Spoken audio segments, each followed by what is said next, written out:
Hey there, thanks for tuning into Duckbricks. I'm Chris, and today we have an incredibly exciting brand new LEGO April 1st, 2023 review for Guardians of the Galaxy Volume 3.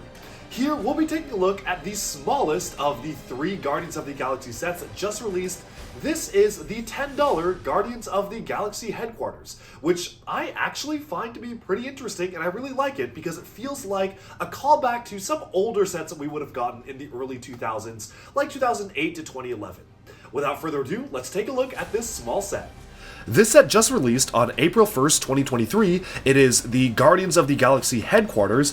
It retails for $10 and comes with 2 minifigures. Star-Lord, who also appears in the most expensive set, the $100 new Guardian ship, as well as Groot, who is actually exclusive to the set, but very similar to other Groot figures we've gotten in the past, basically just sporting a brand new recolor of the Prince of Persia style shoulder pad and a new print for an existing mold for the face.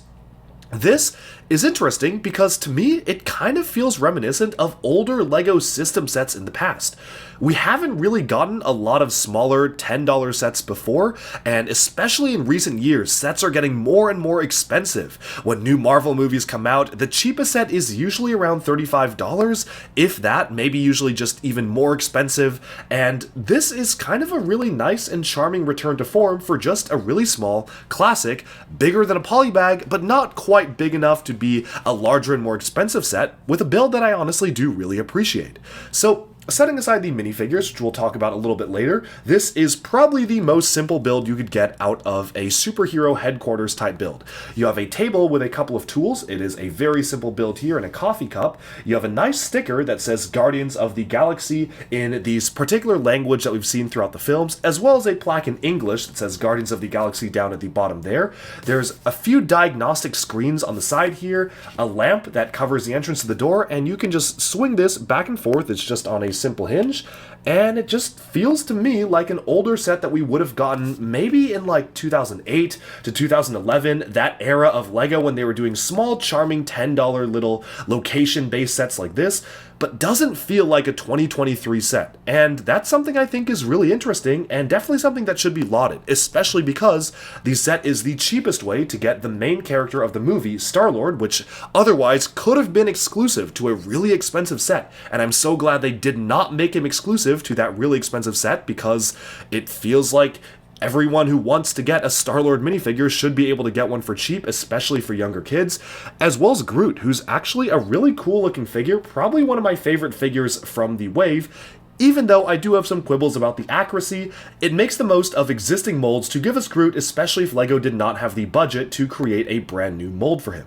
First off, taking a look at Star-Lord, he's featuring the same exact outfit that all of the Guardians of the Galaxy are wearing in this wave of sets.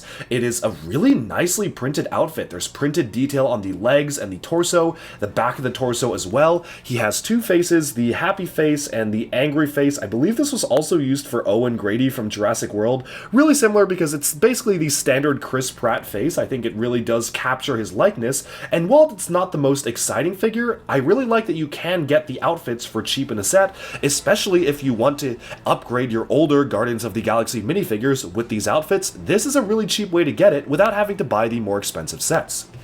Groot, on the other hand, is much more interesting. As we saw in the Guardians of the Galaxy Holiday Special, and of course in the trailer for the Guardians of the Galaxy Volume 3 movie, Groot has grown up from Teen Groot. He's no longer skinny and awkward and scrawny. He's got a much bulkier body, kind of getting closer and closer to the larger form of Groot that we've seen before.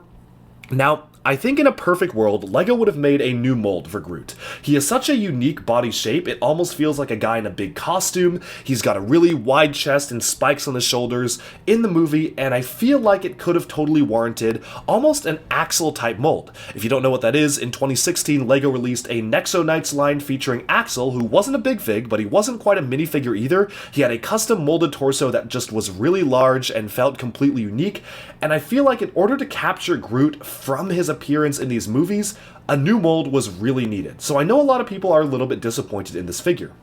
That being said, LEGO clearly did not have the budget to add any new molds in the Guardians of the Galaxy Volume 3 line. Baby Rocket reuses a Friends mold, and pretty much everything else is just standard. All of the other minifigure pieces are things that we've gotten in previous sets, so if they did not have the budget to give us a brand new mold, they did have the budget to recolor this armor piece in dark tan, which I think is probably the only existing LEGO armor piece that makes sense for the character. Yeah, would have been nice to get a new mold for him, but this isn't too bad. I just feel like putting this side by side with the other Teen Groot figure probably will feel a little bit jarring, especially because the other Teen Groot figure is basically this without the armor, and you could argue that this is maybe a little bit too large or wide for Teen Groot, who's a very skinny character. Now he has gotten a lot wider in body type for the new movie, and they've represented that by just putting an armor piece on him, which I like it better than the other figure, but I still do feel like something more could have been done. I just don't know what that something more could have been, since they didn't have the budget for a new mold. But for a $10 set, this is totally fine. We'll see if LEGO will ever actually revisit the Guardians of the Galaxy Volume 3 stuff, and maybe then, 10 years from now when we get Multiverse Saga sets, if Marvel is still going strong, then perhaps that will be the time to get a new mold. Otherwise, this has been a quick review of the Guardians of the Galaxy headquarters. For $10 US, I am pretty happy with the set. I like the two minifigures. I think they're two high-quality minifigures to get in a set. They're not quite CMF quality, but they're actually really good. Printed arms and legs and a body type, and you've got an armor piece as well as new printing for the head.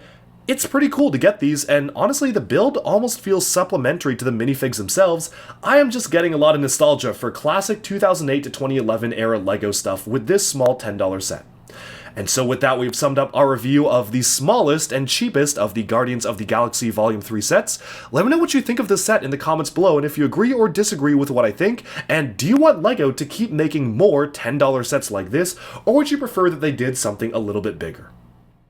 Alright, and with that, we've summed up our quick look at the smallest $10 LEGO Guardians of the Galaxy headquarters set. Let me know down in the comments below, what do you think? Do you like it? Do you dislike it? And of course, please do let me know if you want to see any more reviews, because there will be many more on the way. Thank you to LEGO for sending me this set to review. I hope you enjoyed it, but of course, all the opinions expressed have been my own. Thanks all so much, and bye for now.